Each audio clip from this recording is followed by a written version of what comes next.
Hello, welcome back to my channel. I wanted to do a quick non-fiction November video, and I wanted to kind of highlight books that don't really get talked about a lot on BookTube. I know that Jen at Remembered Reads did a really good video probably about a year ago. I'll try and find it if I can. Talking about coffee table books, especially like the really glossy. Heavy pictures, so there's basically lots of pictures. It was a really good video, and it was, yeah, there is a whole section of books that are really thoughtfully laid out and expertly made that we just don't really talk about, and I'm sure a lot of you have them in your house too.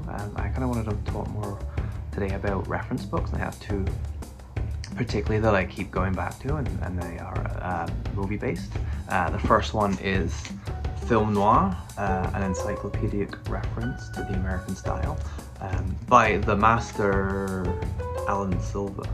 And who else is it? And Elizabeth Ward. But Alan Silver is one of the go-tos for anything film noir, absolute expert on the subject.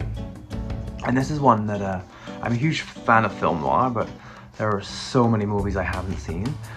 I generally these days will watch them on YouTube. There's a bunch of channels that repost all black and white movies. Most of them are probably in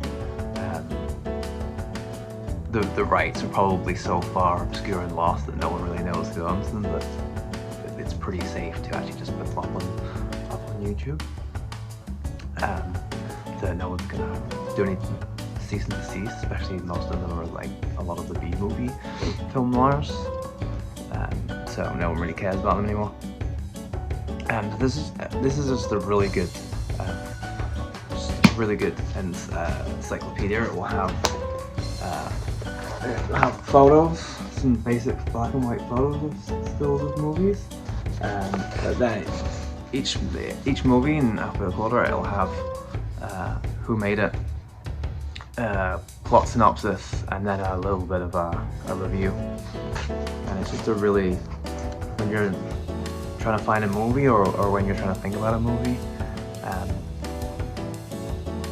it's very handy. You can just, if you're like, oh, I just need a quick refresher of what the plot was, then you just go and look it up. Or if you're out searching and like, oh, that sounds interesting, is it one that's worth my while? It's probably in here, and then you just kind of just review it. So that's one I go to back all the time. Another great one is very much my wheelhouse of the weird stuff I like, and very much in the wheelhouse of probably of this channel. It is Sleaze Creatures. What's an illustrated guide to obscure Hollywood horror movies, 1956 to 1959. I think that's a still from I Was a Teenage Werewolf.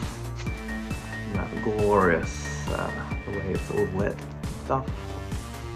It's amazing the way they lit those films back in the day. Oh, this is also what happens when you have a Jindo puppy and you don't pay attention for like 2 seconds. So it's all good. It's still, I probably just need to tape it off and stuff. But he's chilled out a lot, but he did that when he was quite young. When he was about a year, just over a year. Not long after we got him too. I left it lying out and he just kind of got to it, but it's all good. So yeah, it's similar. It's similar that it has all the technical who worked on it, who made it. Plot description, and it'll have a little review too. This is lovingly created. It's got some great pictures. These pictures are even better because a lot of these movies are so obscure. Look at that little doggy there and its little brain. Some of these movies are so obscure that you probably can't even find them on YouTube.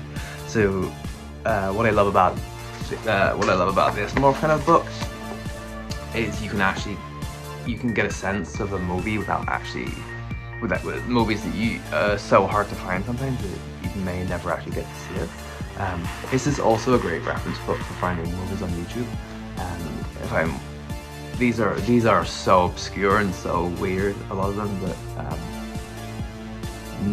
absolutely no one cares if someone puts them on YouTube or not. no one's gonna come out and do a cease and desist with a lot of these. It's really in depth. It's got a lot of movies.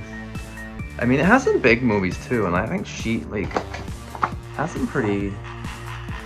Earth versus the Spider. That's a classic. It's a classic of definitely the. There's definitely a movement in American horror movies of in the 50s of having big creatures, often as a result of nuclear testing. I mean, even Godzilla really was born out of the kind of nuclear scare of the 50s. What else have we got? This is some great. I've seen some of these movies. I haven't seen all of them, but I do anytime.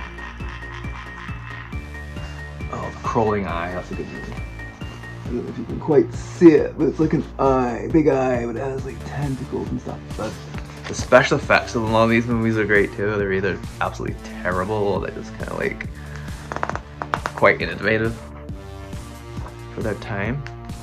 And this is definitely an era of horror movies that does very much get overlooked. I feel like a lot of people these days don't really start thinking about American horror films until at least the 60s, probably more of the independent 70s. I say 60s because of only because of George A. Romero, really, kind of creating the modern zombie. But even that was Night of the Living Dead was like 68 or something, so still quite late. There's a classic Ed Wood movie. Maybe some of these movies have got a little bit more focus because of Tim Burton's fantastic movie about Ed Wood. That's Night of the Ghouls, and that's that wrestler guy. What's his name? Where's the cast? Tor Johnson. Yeah, Tor Johnson. Absolutely fantastic. The Ed Wood movies are so fun to watch. Yeah, so there's a bunch of great. It's just great to just look at. Keep looking at it. She Demons is quite. I've seen that. That's quite a good movie. I think that's quite popular. I think you can get that on DVD and stuff. I have a bunch of these on DVDs. And then I've just watched a ton of them on YouTube as well. And if you really like this sort of thing, also, because a lot of these are just there's no rights kind of issues, or even some of them I don't know if they fall into the public domain, or at least because no one renewed them or whatever. But a bunch of them probably on Amazon Prime. Amazon Prime is very good at just any free movies they can find, they'll just put on. I guess they got a lot of server space and have to worry about that, and they're maybe not creating or buying as much content as Netflix. But I find that Amazon Prime really has a lot of crappy old movies. Most of which you can find on YouTube. It's exactly the same quality. It almost looks like they ripped them from YouTube. And then another recommendation, if you are into film noir, I believe the Criterion Collection, you can subscribe to their online player. I think it's like $15 a month American, slightly more if you're in Canada. That's also a great resource for film noir and other absolutely amazing, especially older foreign films.